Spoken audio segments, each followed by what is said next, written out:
4 words. That is all it took. 4 words inside the most classified intelligence assessment ever produced by the combined resources of the CIA, the NSA, the Defense Intelligence Agency, and every allied intelligence service America could pull into an emergency cell to silence the President of the United States for 4 full minutes. 4 minutes of silence in the Oval Office. According to 3 separate sources with direct knowledge of that meeting, he read the assessment, set it down, and said nothing. For 4 minutes, in the most powerful office on earth. Those 4 words were, China gave Iran nukes, not technology, not blueprints, not centrifuge components smuggled through front companies, actual nuclear-armed intercontinental ballistic missiles, the DF-58, China's most powerful silo-based ICBM, thermonuclear warheads with yields estimated between 4 and 5 megatons each. Missiles designed, built, and deployed for one specific purpose, to deter the United States of America itself. Those missiles are now in Iran. The confirmed number is 500. 500 nuclear-armed ICBMs inside hardened underground facilities on Iranian soil, pointed at every city, every military installation, every American asset within their engagement envelope. And Tel Aviv has 24 hours, not because Iran issued an ultimatum, not because a deadline arrived through a back channel, because Israeli strategic planners, running continuous emergency sessions for the past 12 hours, have internally calculated that 24 hours is the window before Iranian operational integration of the DF-5B reaches a level of readiness that closes off options. The window before the mathematics of a nuclear-charged environment move faster than human decision-making can keep pace with. Washington is frozen. The NSC session has been running without pause since the confirmation. It has not produced a single actionable directive, not one. The most capable national security professionals America has ever assembled in a single room are sitting with an options matrix where every available choice carries consequences so catastrophic that no one will be the first to recommend anything. The Cuban Missile Crisis produced an actionable American strategy within 72 hours. This crisis has produced nothing in 12 except an expanding catalog of disasters attached to every available option. This is the full analysis. No diplomatic cushioning, no managed narrative, just what is actually happening. To understand the full weight of what China just executed, you need to understand what the DF-5B actually is, not as a line item in a defense database, as a physical artifact of deliberate strategic intent. The DF-5B is not a regional weapon. It was not designed to threaten neighboring states. It is a liquid-fuel, silo-based intercontinental ballistic missile with a range of approximately 13,000 kilometers, sufficient to reach every major American city from central China. It was built with one adversary in mind: Washington.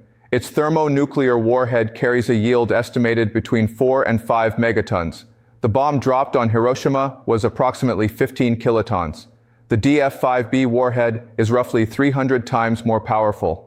A single detonation at optimal burst height does not destroy buildings. It converts everything within its immediate radius into superheated plasma. The fireball spans 2 kilometers. The immediate destruction radius, where nothing survives, extends 8 kilometers from ground zero. The severe blast damage zone extends 15 kilometers. The thermal radiation zone, within which exposed individuals suffer third-degree burns, reaches 20 kilometers. One warhead, one city, gone. China transferred 500 of them.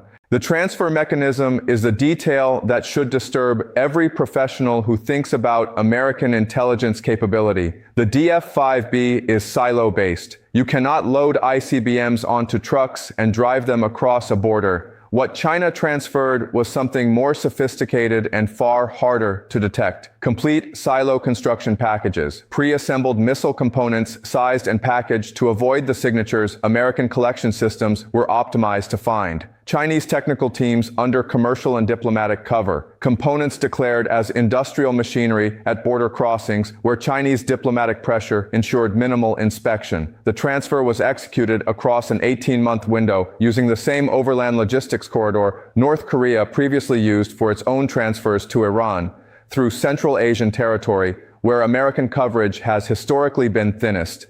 The operational security was not clever. It was patient. It exploited the gap between what American analysts were looking for and what was actually moving. By the time pattern recognition produced a coherent picture, the silo construction inside Iranian underground facilities was already complete. Nothing left to interdict. This was years of deliberate Chinese planning, a decision made at the highest levels of Beijing after careful calculation that the strategic moment had arrived. That calculation is not hard to reconstruct. China watched the United States tear up the JCPOA. China watched American sanctions strangle the Iranian economy year after year. China watched Washington's forward military posture permanently constrain Iranian freedom of action. And China drew a conclusion American policymakers did not anticipate, that Iranian strategic need and Chinese strategic opportunity had aligned in a way that made the transfer worth executing. The long-term interest is not subtle. A nuclear-armed Iran permanently removes the option of American military intervention in the Middle East. An America that cannot project force into the Middle East has degraded global power projection. An America with degraded power projection has fewer options in the Pacific, which is where China's core strategic competition with Washington actually lives. The DF-58 transfer to Iran is not primarily about Iran, it is about Taiwan. By generating a nuclear crisis of this magnitude in the Middle East, China has consumed American defense resources, political bandwidth, and forward-deployed military assets for what analysts estimate will be measured in years, precisely the years China needs to consolidate its position in the Western Pacific. This is grand strategy executed with a patience and long horizon calculation that the American national security establishment was not positioned to see coming or to stop. Now strip away every euphemism and look at the raw physics of 500 DF-5B missiles inside Iranian territory. Israel is a nation of approximately 9,000 square kilometers. Its population concentrated in a narrow coastal strip, the Tel Aviv metropolitan area, Haifa, the surrounding urban zones, that together hold the majority of Israeli citizens, Israeli economic infrastructure, and Israeli military command architecture within a geographic footprint that a single 4-megaton warhead could cover entirely. Israel does not have 500 cities. Iran has 500 missiles. Every war game Israeli defense planners have run across the past several decades included a nuclear dimension, but always with one foundational assumption that Israel's second strike capability through its submarine-based force would deter any adversary from nuclear first use.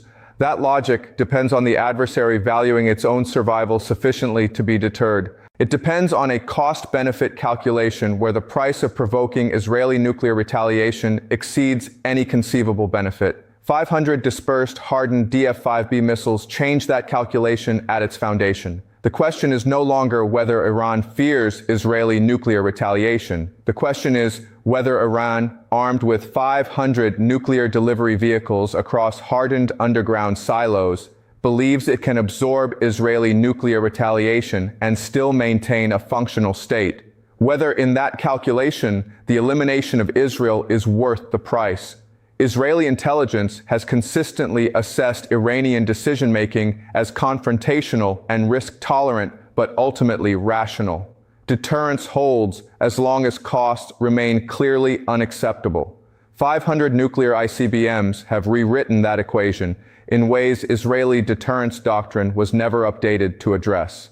The missile defense picture makes the 24-hour pressure even more acute. Arrow 3, Israel's most capable ballistic missile defense system, was engineered against threat profiles that predate the DF-5B's introduction into this theater. Its intercept algorithms assume non-maneuvering re-entry vehicles on calculable trajectories. The DF-5B warhead, in its advanced configuration, carries penetration aids, decoys, chaff, and maneuvering capability specifically designed to defeat exactly that intercept approach. American THAAD systems forward deployed in the region face the same problem. THAAD was built for theater ballistic missile defense, shorter range systems that characterized Middle Eastern threats before last night. Against an ICBM-class threat with nuclear warheads and penetration aids, THAAD's intercept probability degrades to levels no military planner can present as a population protection strategy. Israel cannot shoot down 500 nuclear ICBMs. No defense architecture deployed anywhere on Earth can shoot down 500 nuclear ICBMs. The mathematics of offense versus defense at this scale favor the attacker so completely that defense becomes strategically irrelevant. Survival depends entirely on deterrence, and deterrence depends on the adversary believing the cost exceeds the benefit, which is precisely what 500 DF-5B missiles have fundamentally compromised. The NSC session has been running for over 12 hours. No actionable directive. Let us walk through the options matrix with the same cold clarity being applied inside that room. Option 1. Immediate military strike on Iranian DF-5B facilities. The appeal is powerful. The missiles are in Iran. Strike before they are fully operational. The problem is physics. DF-5B silos are hardened to withstand everything short of a direct nuclear strike. The most powerful conventional bunker buster in the American inventory, the GBU-57 at 30,000 pounds, penetrates approximately 60 meters into reinforced concrete under ideal conditions. Iranian underground facilities have been constructed at depths that exceed this capability in geology that limits effective penetration further. Destroying these silos with conventional weapons is not possible. The only conventional path is a sustained air campaign of such scale it constitutes a full-scale war against a nuclear-armed state before a single DF-5B has been launched. At what point does that conventional pressure produce an Iranian launch authorization? Nobody in that room can answer. Option 2, nuclear preemption, global political isolation, permanent destruction of every alliance relationship built since 1945. Chinese and Russian nuclear alert postures triggered. Potential Chinese military response in defense of assets China just transferred to Iran. Global economic collapse. And the certain knowledge that history records America as the nation that ended the 79-year post-Hiroshima nuclear peace. No American president can authorize nuclear first use against Iran. Option 3, maximum diplomatic pressure on Beijing. Demand China acknowledge the transfer and disable the systems. Beijing's response is already known because Beijing anticipated it and prepared. China will deny. China will demand evidence. China will veto any multilateral response. China calculated that American economic interdependence with Beijing makes genuine economic warfare mutually devastating. China built this situation knowing exactly what American diplomatic pressure looks like. Option 4, covert action. Cyber operations against Iranian launch control. Sabotage of silo infrastructure. Targeted elimination of Chinese technical personnel required to operate the systems. The timeline problem is decisive. Covert action operates on a months to years timeline. The 24-hour window does not accommodate covert action. Option 5, direct communication with Iranian leadership. A back-channel message through Swiss or Omani intermediaries. Washington recognizes Iran's deterrence achievement, commits to no military action, offers immediate comprehensive negotiations. This is the option everyone in the room understands is the only path to avoiding catastrophe, and that no one is politically positioned to recommend. Because recommending it means accepting on the record that a sanctioned, isolated nation successfully coerced the world's most powerful country by acquiring nuclear weapons. The paralysis continues. The clock runs. Tel Aviv counts the hours. Pull back from the immediate crisis and look at what China just did to the international order. The Nuclear Non-Proliferation Treaty of 1968 rests on a foundational bargain. Nuclear weapon states commit not to transfer nuclear weapons to non-nuclear states. The entire architecture of global security built on that framework, the inspection regimes, the sanctions mechanisms, the diplomatic pressure architectures, derives its legitimacy from the assumption that recognized nuclear states will honor their commitments. China shredded that assumption, not accidentally, not through negligence, deliberately, calculatedly, as a strategic decision made at the highest levels of Beijing after years of preparation. The message transmitted to every government on Earth is the most dangerous message that could be sent. The non-proliferation framework is optional for great powers. The rules that constrain weaker states do not apply to states with sufficient power to absorb the consequences of breaking them. Nuclear weapons are now available to any state that can construct a sufficiently valuable strategic partnership with a nuclear power willing to transfer them. Every government currently weighing its own nuclear weapons program just had its calculus updated in the most consequential way possible. Saudi Arabia, which has publicly committed to pursuing nuclear weapons if Iran achieves nuclear capability, is now watching an Iran with 500 Chinese ICBMs to deliver it. The Saudi program will accelerate. Turkey is watching. Egypt, the UAE. Every state in the Middle East that operated on the assumption the non-proliferation framework constrained Iran is now in a world where that assumption has been invalidated at scale. The cascade proliferation risk that American policy spent decades and hundreds of billions of dollars trying to prevent has been triggered, not by a rogue actor, not by a failing state, by China, the world's second-largest economy, a permanent member of the Security Council, a state that spent 20 years positioning itself as a responsible global stakeholder. Russia is watching with satisfaction it does not bother to conceal. Every American resource consumed by this crisis is unavailable for Ukraine, for NATO's eastern flank, for Pacific deterrence. Moscow does not need to act. The situation generates strategic advantage passively. Oil prices spiked 40% within hours of transfer confirmation, reaching financial markets. Global equity markets are in freefall.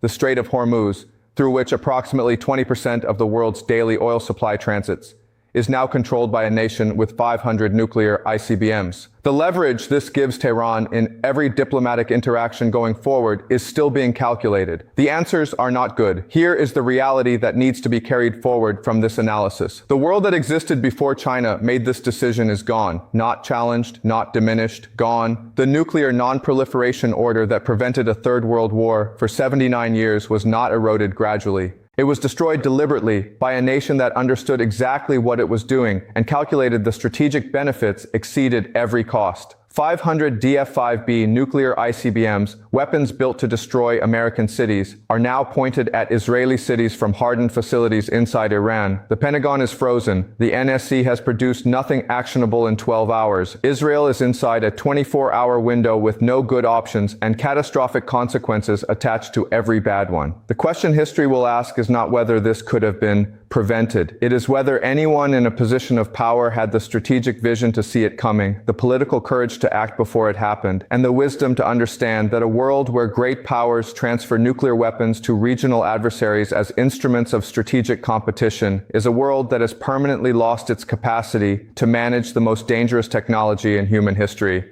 We are in that world now. The 24-hour window is open. What happens when it closes is the only question that matters tonight.